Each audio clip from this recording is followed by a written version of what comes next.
Muy buenas tardes, bienvenidos de nuevo a Negocios Televisión, bienvenidos al espacio informativo, pendientes ya de la última hora mirando al conflicto en Oriente Medio con el principal impulso para que las autoridades israelíes alcancen un acuerdo con Hamás sobre un alto el fuego en Gaza y la liberación de rehenes. No es otro que el próximo regreso del presidente electo de Estados Unidos, Donald Trump, a la Casa Blanca. Esta es la primera gran victoria de Donald Trump, es lo que apuntan a la CNN fuentes informadas sobre las negociaciones de alto el fuego. Dicen literalmente que Trump es el único incentivo. Subraya que el primer ministro israelí, Benjamin Netanyahu, busca permanecer cerca de Trump. Dice que hay un panorama mucho más amplio aquí que Netanyahu quiere lograr y, como saben, mantenerse en el camino de Trump es lo importante, es lo que señala esta fuente, que añade que al menos se debería llegar a un acuerdo marco antes de la investidura de Trump prevista para el próximo 20 de enero. En la víspera, el presidente saliente de Estados Unidos, Joe Biden, aseguró que un acuerdo entre Israel y Hamás finalmente está dando sus frutos.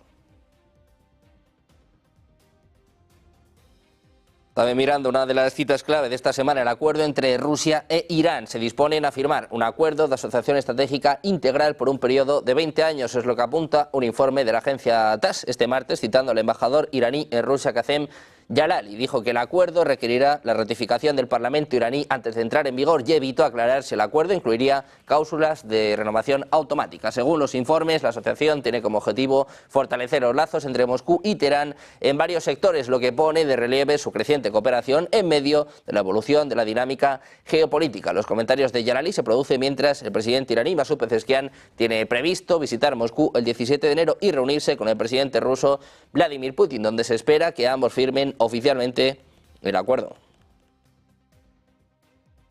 También miramos a la OTAN con el secretario general de la Alianza, Mark Rutte. Ha anunciado este martes que han decidido lanzar una nueva misión denominada Baltic Sentry para proteger los cables submarinos en el mar Báltico. Decía Rutte que se utilizarán diversos medios como fragatas y aviones de patrulla marítima, entre otros, y reforzarán nuestra vigilancia en el Báltico. Es lo que apuntaba Rutte a los periodistas tras la reunión con los líderes de los países de la OTAN en Helsinki. Añadió que también se desplegará una flota de drones navales para proporcionar una vigilancia y una disuasión mejoradas. La decisión se produce después de que los recientes incidentes en el mar Báltico, en los que se dañaron cables submarinos, suscitaran preocupaciones entre los miembros de la OTAN sobre una posible actividad de Rusia en la región.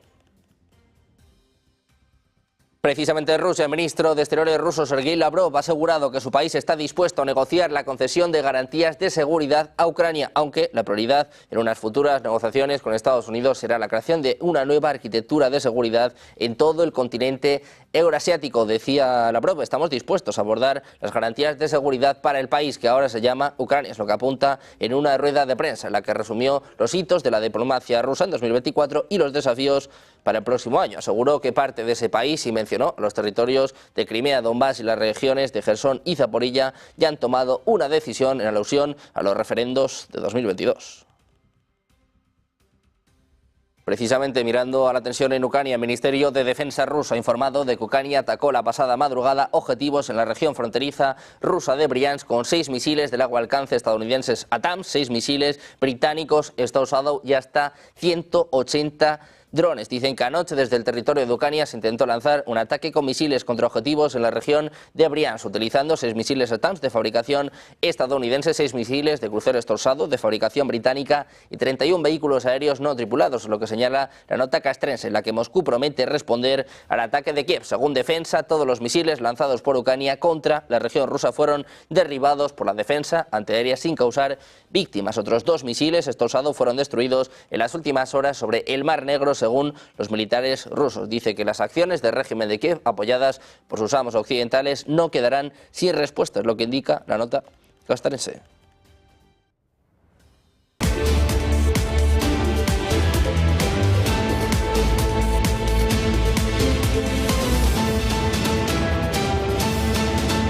Bienvenidos de nuevo a Negocios Televisión. Comenzamos este repaso informativo pendientes de la última hora, pendientes del acuerdo de alto el fuego en Gaza. Las negociaciones indirectas en Qatar entre Israel y Hamás para una tregua en Gaza giran en torno a puntos técnicos, pero la fórmula final ya está acordada, sin necesidad de nuevas respuestas de las partes. Es lo que apunta este martes una fuente del grupo islamista palestino. El informante, que pidió mantener el anonimato, no descartó que un acuerdo sea anunciado desde Doha en las próximas horas o el miércoles. En un comunicado en nombre nombre de Qatar, Estados Unidos y Egipto, que han ejercido de mediadores. Tras la aprobación final de los altos órganos oficiales de las partes, dicen que todos los puntos que se están discutiendo actualmente son técnicos y de campo para asegurar que el acuerdo no se derrumbe y no hay ningún punto que pueda llevar a que el acuerdo se rompa. Es decir, se ha acordado la fórmula final sin necesidad de nuevas respuestas de ambas partes.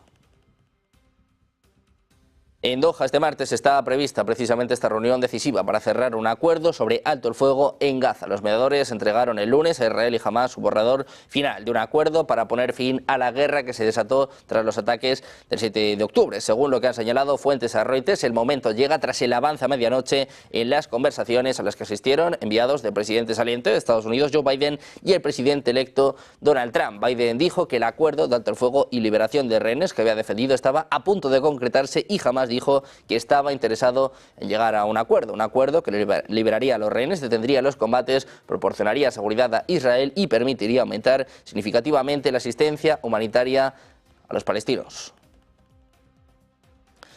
También miramos a las declaraciones del asesor de seguridad nacional de la Casa Blanca, Jake Sullivan. Dice que están muy cerca del alto el fuego en Gaza. Escuchamos.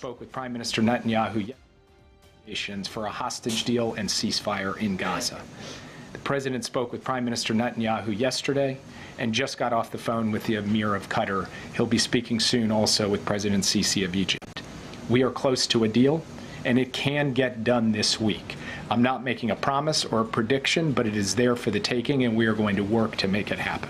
Seguimos mirando a Oriente Medio con el principal impulso para que las autoridades israelíes alcancen un acuerdo con Hamás sobre un alto el fuego en Gaza y la liberación de los rehenes. No es otro que el próximo regreso del presidente electo de Estados Unidos, Donald Trump, a la Casa Blanca. Es lo que apunta este martes a CNN, una fuente informada sobre estas negociaciones. Dice que Trump es el único incentivo, subrayando que el primer ministro israelí, Benjamin Netanyahu, busca permanecer cerca de Trump. Dice que hay un panorama mucho más amplio que Netanyahu quiere lograr, que es mantenerse en el camino de Trump. Dice que eso es lo importante. Añade que al menos se debería llegar a un acuerdo marco antes de la investidura de Trump, prevista para el 20 de enero. En la víspera, el presidente saliente de Estados Unidos, Joe Biden, aseguró que un acuerdo entre Israel y Hamás finalmente está dando sus frutos. También miramos a Antony Blinken, que podría presentar este martes, en las próximas horas, un plan para la posguerra en Gaza. El todavía jefe de la diplomacia de Estados Unidos presentará un plan que detalla cómo se gobernará y reconstruirá la franja de Gaza después de la guerra entre Israel y Hamás. Es lo que informa Axios, citando a 3 funcionarios estadounidenses anónimos. Blinken presentará su plan en un discurso en el Atlantic Council este martes, durante el cual pedirá la reforma de la autoridad palestina, al tiempo que enfatizará la necesidad de incluir a la autoridad palestina en cualquier futuro gobierno en Gaza. También retirará los principios que expuso en Tokio al comienzo de la guerra, que se oponen a cualquier ocupación israelí permanente de Gaza, la disminución de su territorio o el traslado forzoso de palestinos desde Gaza. Desde Antony Blinken miramos también a Rusia e Irán, que se disponen a firmar un acuerdo de asociación estratégica integral por un periodo de 20 años. Es lo que apunta un informe de TASS este martes, citando al embajador iraní en Rusia, Qasem Jalali. Dijo que el acuerdo requerirá la ratificación del Parlamento iraní antes de entrar en vigor y evitó aclarar si el acuerdo incluirá cláusulas de renovación automática. Según los informes, la asociación tiene como objetivo fortalecer los lazos entre Moscú y Teherán en varios sectores, lo que pone de relieve su creciente cooperación en medio de la evolución de la dinámica geopolítica. Los comentarios de Jalali se producen mientras el presidente iraní, Masoud Pezeshkian, tiene previsto visitar Moscú el 17 de enero y reunirse con el presidente ruso Vladimir Putin, donde se espera que ambos firmen oficialmente este acuerdo. Corea del Norte ha disparado un proyectil no identificado hacia el Mar del este martes, es lo que informa Yonhap, citando al Estado Mayor Conjunto de Corea del Sur. Sin ofrecer más detalles, dijo que se está llevando a cabo un análisis del lanzamiento. El 6 de enero, Corea del Norte lanzó lo que dijo era un misil balístico hipersónico de alcance intermedio que viajó 1.500 kilómetros a 12 veces la velocidad del sonido y aterrizó con precisión en las aguas de un objetivo simulado en el mar abierto. En ese momento, KCNA describió este lanzamiento como parte del esfuerzo de Pyongyang por aumentar la durabilidad y la eficacia de la disuasión estratégica contra rivales potenciales de conformidad con el cambiante entorno de seguridad regional.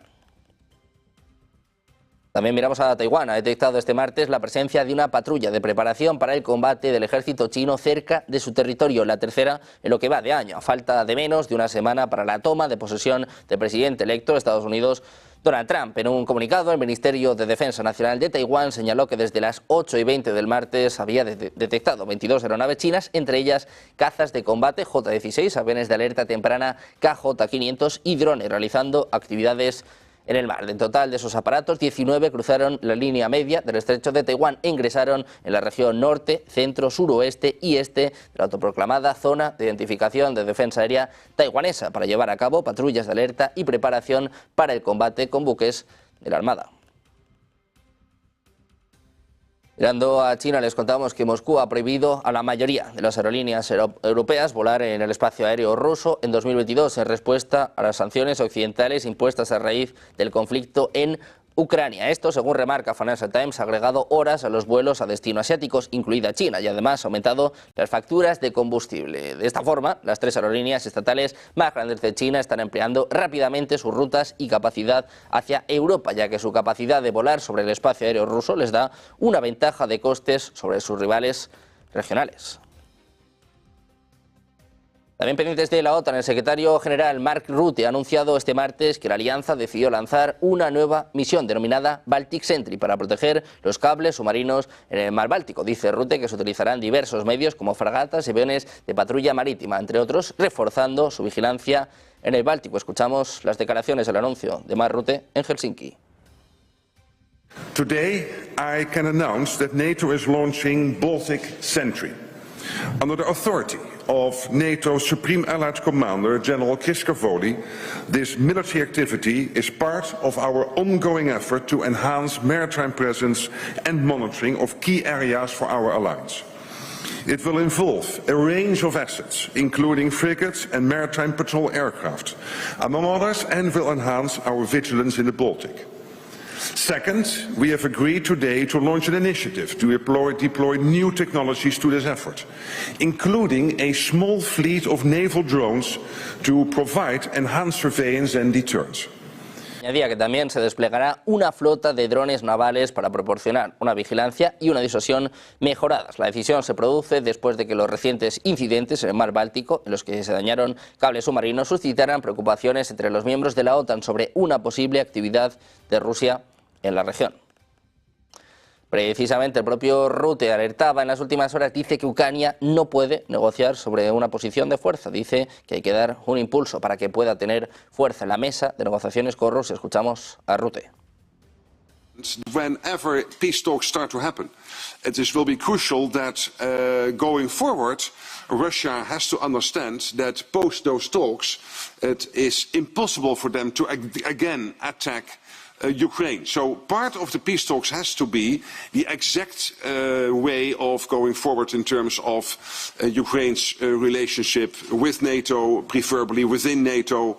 But it is, I think, too early now to exactly sketch out what that exactly will mean. Also something we have to discuss with the new incoming US administration, but let's hope that we will get to that point as soon as possible, that we have the luxury of discussing the ongoing security guarantees for Ukraine, because that would mean that we have started into talks and that we have moved to the next phase. And at this moment, clearly Ukraine is not there, because they cannot at this moment negotiate from a position of strength, and we have to do more to make sure, by changing the trajectory of the conflict, that they can get to that position of strength. Y hablamos también de Reino Unido en un momento de creciente amenaza, especialmente con origen en Rusia. Occidente revisa con qué cuenta para hacer frente a los nuevos e inestables tiempos. Además de una carrera armamentística evidente, está la puesta a punto de lo que se tiene en la reserva. Hay que se está llevando chascos porque su arsenal no está a la altura de lo esperado. Es lo que le está pasando a Reino Unido, que según los expertos tiene problemas con sus submarinos preparados con los sistemas nucleares Trident, que siguen siendo un arma clave de defensa, pero que son enormemente dependientes de Estados Unidos, lo que limita su operatividad.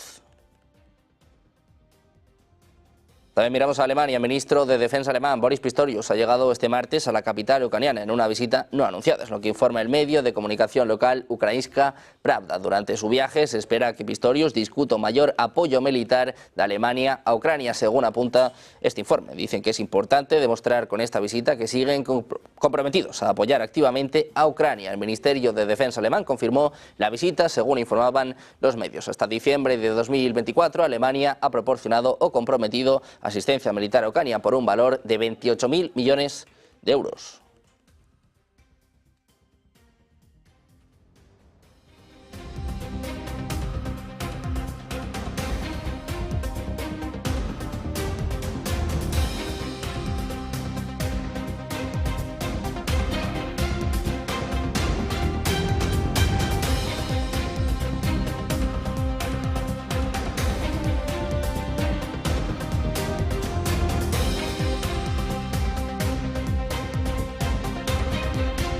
De la OTAN y de esta visita sorpresa, esta visita inesperada del ministro de Defensa alemán Boris Pistorius en este impulso que intentan dar a Ucrania justo antes de la llegada de Donald Trump. Precisamente hablan en estos momentos Volodymyr Zelensky, Boris Pistorius. Les escuchamos. Зустрітися знов з міністром оборони Німеччини, з Борисом Пісторіусом, з його командою. Дійсно, ми дуже вдячні за наші серйозні відносини, за дуже сильну допомогу Німеччині, Україні, українцям з початку повномасштабного вторгнення. Взагалі, Німеччина допомогла Україні, і її внесок біля 16% з усієї допомоги, яку отримала Україна. 16% – це дуже серйозні цифри. Ми особливо вдячні за те, що в складні моменти захисту неба, блекаутів Німеччина була, напевно, зробила один з найбільших вкладів в захист українського неба, в будівництво української, новітньої української системи протиповітряної оборони. Ми вдячні за системи ППО «Петріот», ми вдячні за «Айріс-Ті», безумовно вдячні і за «Гепарди», які захищали нашу критичну інфраструктуру і продовжують цього робити. Я завжди пану міністру говорю, вам треба знов розширювати виробництво гепардів, це так важливо, і вони дуже сильно захищають нашу критичну інфраструктуру, включаючи енергетичну мережу. І з усіма цими викликами в час війни Німеччина завжди була з нами. Ми вдячні за лідерство разом зі Сполученими Штатами Америки в Рамштайні. І ми вдячні за цей союз міністрів оборони, де все вирішується щомісячно і достатньо швидко. Розраховуємо, що у лютому у нас будуть відповідні зустрічі. Ну і новину щодо нової системи нової гаубиці 155-го калібра, яку ви привезли, цю новину, я залишу вам і з задоволенням послухаю. Я думаю, що і журналістам це дуже важливо. Це дійсно такий ще один крок в посилення України на полі бою, і такий крок він не просто про силу, тут іще і про сучасність. Дякуємо за приїзд. Всі інші теми ми обов'язково обговоримо після вступного слова. Пане Пісторіус, вам слово, будь ласка. Ja, vielen Dank, sehr geehrter Herr Präsident, meine sehr geehrten Herren. Ich freue mich sehr, wieder in der Ukraine zu sein. Das ist mein 4. Besuch, seit ich im Amt bin als Verteidigungsminister. Precisamente escuchando al ministro de Defensa alemán, Boris Pistorius, les contamos que los aliados europeos de Ucrania se han mostrado cautelosamente optimistas en las últimas horas, sobre todo respecto a que el presidente electo de Estados Unidos, Donald Trump, no obligará a Kiev a entablar negociaciones prematuras con Rusia. Según la agencia Bloomberg, el reconocimiento sigue a una serie de conversaciones privadas con miembros del equipo de Trump, en las que los socios transatlánticos defendieron el apoyo continuo a Ucrania. Es lo que apuntan funcionarios europeos familiarizados con el asunto, que declararon ser identificados porque las conversaciones fueron a puertas cerradas. Después del miedo en Europa, sobre todo el miedo en Ucrania tras la llegada de Donald Trump, parece que se desata el optimismo.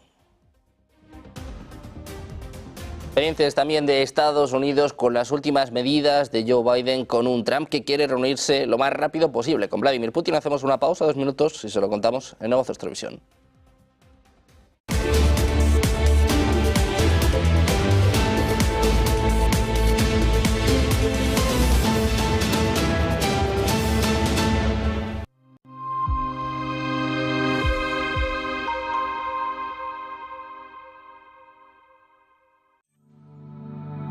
Silver Gold Patrimonio nace en 2018 con el objetivo de innovar en el mercado de los metales preciosos de inversión, ofreciendo nuevas alternativas para que cualquier persona, familia o empresa pueda entrar en el fantástico mundo de los metales de inversión de forma sencilla y acompañada por consultores expertos en el sector. Silver Gold Patrimonio quiere avanzar contigo. Mudarte de ciudad es un gran cambio y alquilar tu casa puede parecer arriesgado. ¿Estará tu vivienda protegida? Con SEAC, olvídate de preocupaciones. Nosotros garantizamos tu renta pase lo que pase. Disfruta de tu nueva etapa con total confianza. Alquila tranquilo. SEAC responde. En el corazón de Madrid, descubre Los Montes de Galicia, donde la tradición gallega se encuentra con la innovación culinaria.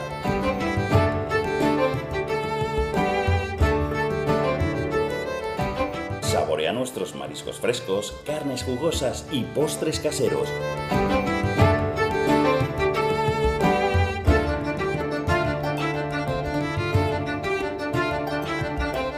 Todo preparado con ingredientes de la más alta calidad. Disfruta de una experiencia gastronómica única en un ambiente acogedor y elegante. Los Montes de Galicia, donde cada comida es una celebración. ¡Te esperamos!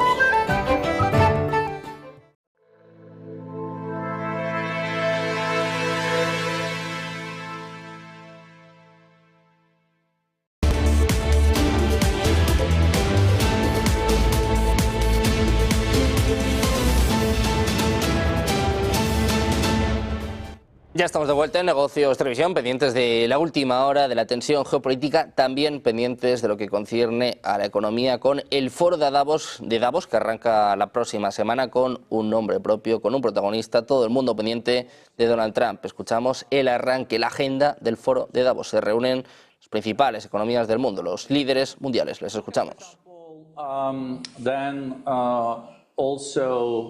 Cybercrime. $2 trillion are probably lost this year in cybercrime. There is enough interest among the G2, US and China. It should be at least that is 45% of the global economy together to find ways to avoid that this is spreading. What we will also see in Davos is that a variety of voices will be heard. We're very proud that the Global South, with President Ramaphosa from South Africa, will share his agenda for his and his country's G20 presidency. We'll also have the new voices. So, for example, Professor Yunus from Bangladesh. We'll have President Milei from Argentina that's going through very tough changes. The new foreign minister of Syria will share what are they planning? Where is Syria heading moving forward? And on the foreign policy side, we will have the core and critical mass to really go deep on West Balkans, on Myanmar, on the Middle East, on the Horn of Africa, the forgotten conflict in Sudan that is also turning into, unfortunately, a proxy war. We'll have more than 40 foreign ministers there in Davos. And we also know that even if geopolitics look difficult, the global economy has held pretty well. Of course, we're not back at 4% trend growth as we saw for decades before COVID, but we do expect more than 3% growth this year economically, and also trade growing with 3%. And to discuss how we can even more revive growth, make growth more inclusive, being better prepared also for the changes that will come with the intelligent age, we have to all together, when it comes to finance minister, trade ministers, when it comes to governors of national banks and the economy minister, we have 90, more than 50 finance ministers, and looking then, having a hard look at how do we deal with a global debt that is higher than at any other time since the Second World War. How do we calibrate also the productivity gains that we can get from AI and Gen AI with also the challenges that the new technologies are creating? How can we agree, at least on some important traffic rules. So we are expecting a historic annual meeting in Davos with unparalleled participation at the highest level, both on the business side, government side, and we are ready to roll up our sleeves to make the best out of a situation where we're faced with many, many challenges. So that was a bit of a taste, Jan, on what to expect. Thank you very much, Borge, for this overview. Mirek, you're the architect behind the program. Can you share some of the key program highlights? Just to expand on the overall theme and the program of the annual meeting, Collaboration for the Intelligent Age, it is linked first and foremost to this deep sense of being on the cusp of a new era for the world economy, or at least in transition to a new situation for the world economy. And what we are tracking in the program are two big forces, two deep forces. On one hand, we are living through quite a unique time in terms of rapid technological advancement, exponential innovation.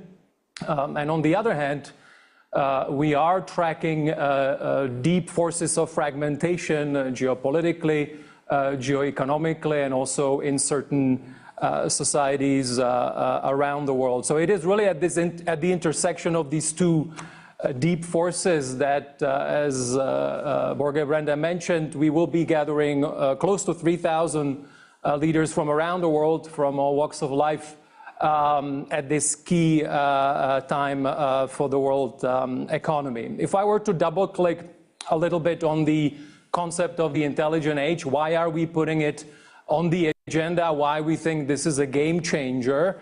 It is not only one or two or three technologies that are exponentially going to market and transforming industry, economy, and society, but the whole point is that we are tracking that these are whole sets of technologies that are impacting industry, society, economy in that way. And what is also quite interesting and what we are trying to capture is the interlinkage, or the different points of convergence, the feedback loops that we are seeing among those technologies. And AI and Gen AI obviously is front and center of our agenda. It is this super technology, if you will, that interacts with a lot of the other technologies.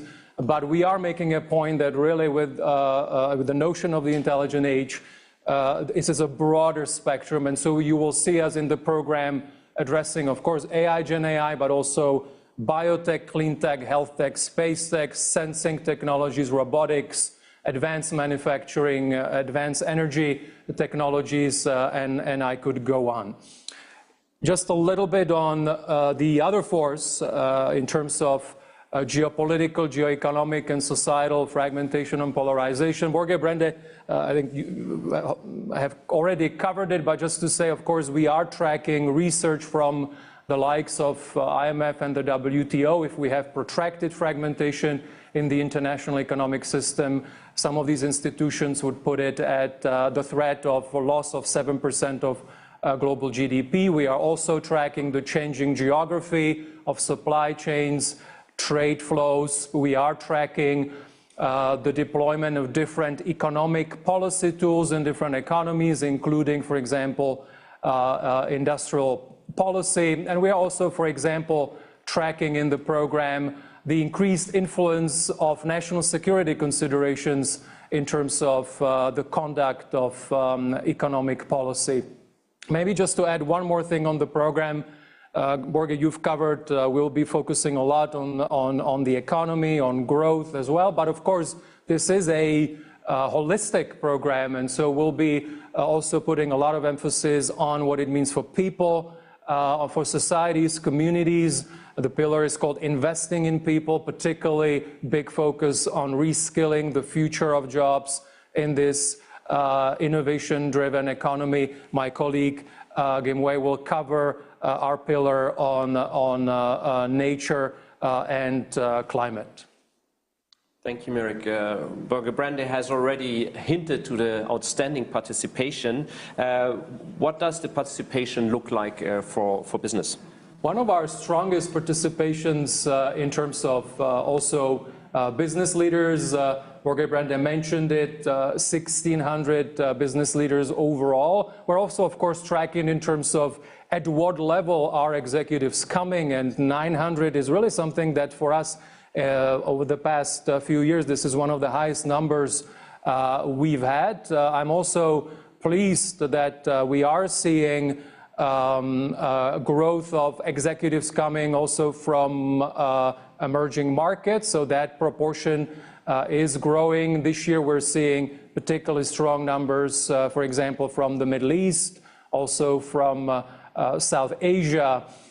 We also have a lot of new executives coming, over 250 new business leaders that will be joining us at the annual meeting, underscoring the need for dialogue to be able to navigate uncertainty amid Pendientes del foro de Davos en Suiza con un nombre propio, pendientes de Donald Trump, también de la guerra en Oriente Medio, en Ucrania. Están desvelando los puntos principales, la agenda del foro económico más importante del mundo. Pueden seguir esta comparecencia en nuestro canal de YouTube. En paralelo, nosotros seguimos mirando la actualidad. Hablamos del presidente de Estados Unidos, Joe Biden. Ha firmado este martes una orden ejecutiva para acelerar el desarrollo de la infraestructura de inteligencia artificial de próxima generación en el país. Según la orden, el Departamento de Defensa y el Departamento de Energía de Estados Unidos arrendarán terrenos federales para albergar centros de datos de inteligencia artificial a escala de gigavatios, permitir la interconexión de la infraestructura de inteligencia artificial a la red eléctrica y reducir los precios de la electricidad para los consumidores. El Departamento del Interior también proporcionará a los desarrolladores terrenos adecuados para la energía limpia que puedan albergar los centros de datos de inteligencia artificial. Los desarrolladores que construyan infraestructuras de IA en los sitios federales tendrán que pagar los costos totales de construcción y mantenimiento de la infraestructura, adquirir nuevos recursos de generación de energía limpia que satisfagan sus necesidades de electricidad y que puedan ser entregados a los centros de datos de IA. Además, tendrán que cumplir con los requisitos de seguridad y protección. También tendrán que comprar una cantidad adecuada de semiconductores fabricados en el país.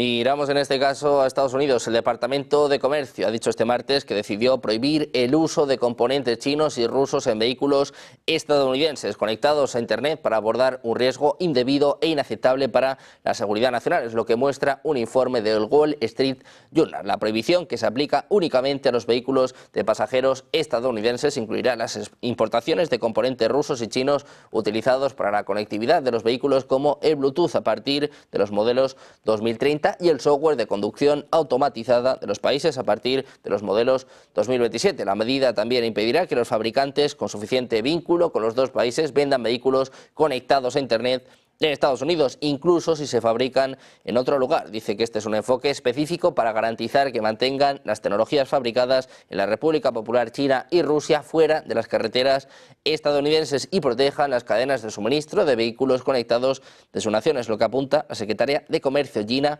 Raimondo.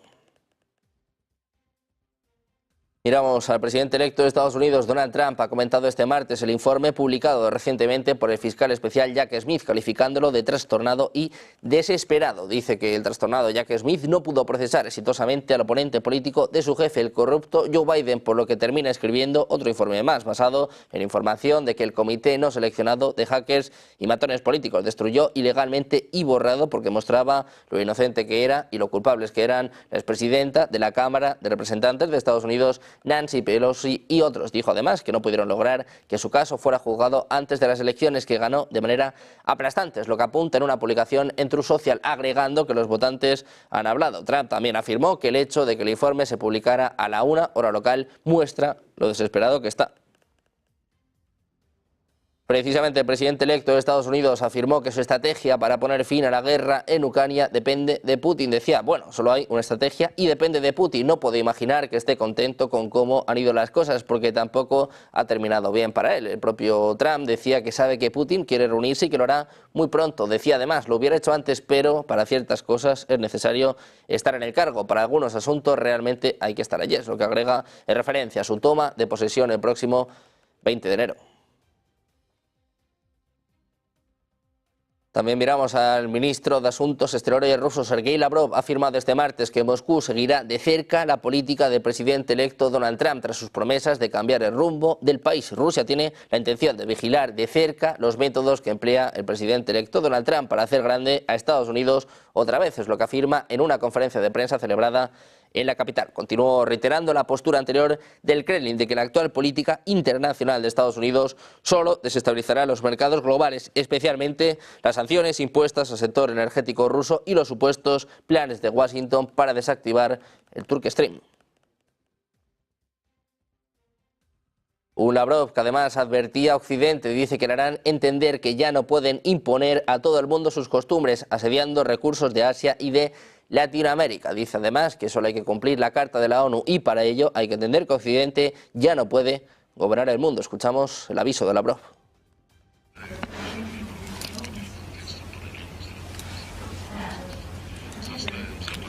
Cuando le hacemos entender al Occidente que ya no puede imponerle a todo el mundo sus costumbres y reglas, asediando recursos y riquezas de los países asiáticos, latinoamericanos, ganarse la vida en detrimento de otros. Tenemos para ello una base excelente: el sistema de Yalta y Potsdam del orden mundial y la Carta de la ONU. Nada más tenemos que cumplir este documento y para ello hay que entender que el Occidente ya no puede gobernar el mundo. Les contamos además que Moscú reafirma su postura sobre el derecho a la autodeterminación de los habitantes de Groenlandia en respuesta a las iniciativas del presidente electo de Estados Unidos, Donald Trump. Es lo que apunta este martes el ministro de Asuntos Exteriores de Rusia. Lavrov le manda este mensaje a Trump sobre Groenlandia. O sea, sí. Yo creo que Estados Unidos tiene una serie de iniciativas determinadas. Van a actuar así tras la toma de posesión de Trump. Y ahora quiere iniciar unas negociaciones con Dinamarca sobre la compra de Groenlandia. También al mismo tiempo escuchamos las declaraciones hechas por el primer ministro de Groenlandia. Groenlandia tiene una relación muy específica con Copenhague. Ellos no quieren ser ni ellos ni otros, sino quieren tener su propia identidad nacional. Y yo creo que tenemos que escuchar en primer lugar a Groenlandia. Precisamente Lavrov ha afirmado que Estados Unidos, como país poderoso, no debe impedir la voluntad de los ciudadanos de Groenlandia, consagrada en la Carta de las Naciones Unidas. Volvió a subrayar las similitudes entre el posible futuro de la isla y las 4 regiones en disputa de Ucrania.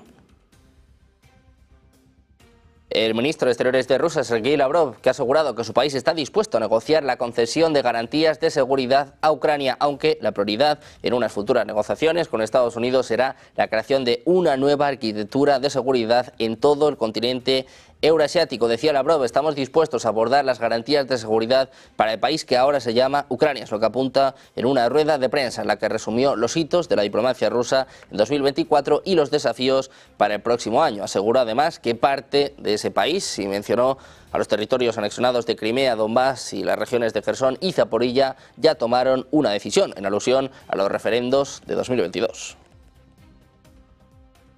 También miramos a declaraciones del asistente del presidente de la Federación Rusa, Nikolai Patrushev. No descarta que ya en 2025 Ucrania deje de existir como Estado. Dice que las negociaciones sobre Ucrania deben ser dirigidas por Rusia y Estados Unidos sin la participación de otros países occidentales. Dice además que la rusofobia está destruyendo las alguna vez prósperas ciudades de Ucrania, incluidas Kharkov, Odessa, Nikolaev y Dnipro. Dice además que es posible que en el próximo año Ucrania deje de existir por completo. Precisamente mirando a Ucrania, el Ministerio de Defensa ruso ha informado de que ha sufrido un ataque en la pasada madrugada con objetivos en la región fronteriza rusa de Briansk. Un ataque con misiles occidentales, 6 misiles de largo alcance de Estados Unidos ATACMS, 6 misiles británicos, está usado ya hasta 180 drones. Un ataque masivo por parte de Ucrania. En un comunicado dicen que anoche desde el territorio de Ucrania se intentó lanzar un ataque con misiles contra objetivos en la región de Briansk, utilizando 6 misiles ATACMS, 6 misiles de crucero usado y 31 vehículos aéreos no tripulados, lo que señala la nota castrense, en la que Moscú promete responder al ataque de Kiev. Según Defensa, todos los misiles lanzados por Ucrania contra la región rusa fueron derribados por la defensa antiaérea sin causar víctimas. Otros 2 misiles usados fueron destruidos en las últimas horas sobre el Mar Negro, según los militares rusos. Dicen que las acciones del régimen de Kiev, apoyadas por sus amos occidentales, no quedarán sin respuesta, es lo que indica la nota castrense. Precisamente el propio Zelensky ha hablado con su homólogo francés Emmanuel Macron sobre la opción de desplegar tropas de países aliados de Ucrania en territorio ucraniano como medida para forzar a Rusia a la paz. Dice Zelensky, también hablamos del despliegue de contingentes de países aliados y del entrenamiento de nuestras tropas, es lo que apuntaba en un discurso de anoche a la nación, en el que también explicó que trató con Macron sobre la financiación de la adquisición de municiones para Ucrania por parte de los socios de Kiev. Zelensky ya reivindicó el despliegue de tropas extranjeras en Ucrania como medida para obligar a Rusia a sentarse a negociar una paz aceptable para Kiev en la cumbre del Grupo de Contacto para la Defensa de Ucrania, que agrupa a los socios militares de este país, celebrada la semana pasada. También miramos a Venezuela, apenas 4 días después de investirse como presidente para otros 6 años al frente del país en contra de las reclamaciones de la oposición. Nicolás Maduro ha tachado este lunes de hegemónicas y dominantes a las corrientes de partidos políticos que emergen en Europa, disparando directamente contra Vox. En medio de las críticas ha situado a Venezuela como símbolo frente al fascismo y eleva el chavismo como ejemplo de democracia. Al mismo tiempo ha pedido a la Interpol la detención del opositor Edmundo González. Maduro ha advertido contra brotes muy poderosos del fascismo en Europa. Señala que es precisamente detrás de la decadencia y el colapso de Occidente y sus antivalores como comienza a resurgir una única alternativa, el fascismo, que dice tiene brotes muy poderosos en Europa.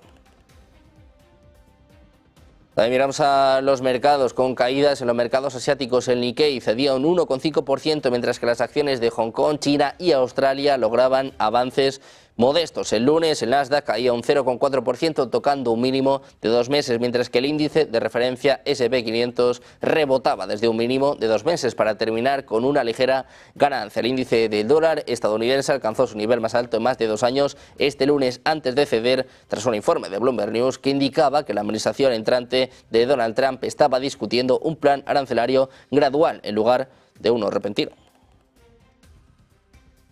Pendientes de precisamente los mercados, mirando a un dato clave, los precios al productor de Estados Unidos. Mañana, a esta hora también, dato de IPC. Se la juega Jerome Powell a unos días de que llegue Trump a la Casa Blanca. Enseguida les contamos el dato, el análisis en Negocios Televisión.